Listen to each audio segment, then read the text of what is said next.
the track and smashed down the ground. Test ক্রিকেটে ১৪৮ বছরের ইতিহাসে মাত্র দ্বিতীয়বার এক ম্যাচে প্রতিপক্ষের মাঠে ৫টি সেঞ্চুরি।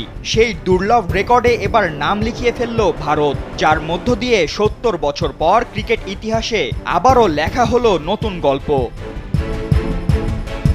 বিদেশের মাটিতে টেস্ট ম্যাচ খেলা মানেই একরকম যুদ্ধ, ভিন্ন কন্ডিশন, ভিন্ন গ্যালারি, আর প্রতিপক্ষের চাপে রান তোলা সেখানে চারটিখানি কথা নয়। হেডিংলি টেস্টেও ভারতের ব্যাটারদের জন্য চ্যালেঞ্জ কম ছিল না, বিশেষ করে মিডল অর্ডার ও লোয়ার মিডল অর্ডারে ব্যাটাররা বেশ সংগ্রাম করেছেন।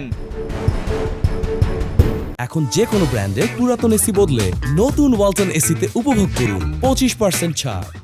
তবুও সব চ্যালেঞ্জ পেরিয়ে ইতিহাস গড়ে ফেলেছেন ভারতীয় ব্যাটাররা।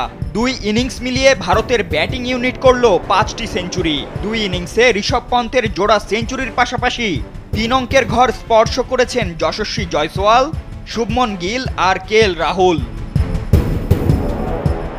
এই কীর্তি এতটাই বিরল যে পুরো টেস্ট ইতিহাসে এমন ঘটনা ঘটেছে মাত্র ৬ বার, আর প্রতিপক্ষের মাঠে এক ম্যাচে ৫ সেঞ্চুরি সেটা মাত্র ২ বার, যার মধ্যে প্রথমবার করেছিল অস্ট্রেলিয়া, তাও আবার ১৯৫৫ সালে কিংস্টনে ওয়েস্ট ইন্ডিজের বিপক্ষে, আর এবার করল ভারত ২০২৫ সালে ইংল্যান্ডের বিপক্ষে।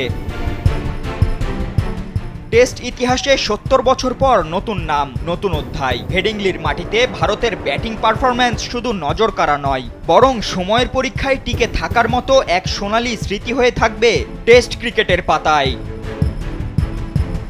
ফাতিন ইশরাক, কালবেলা।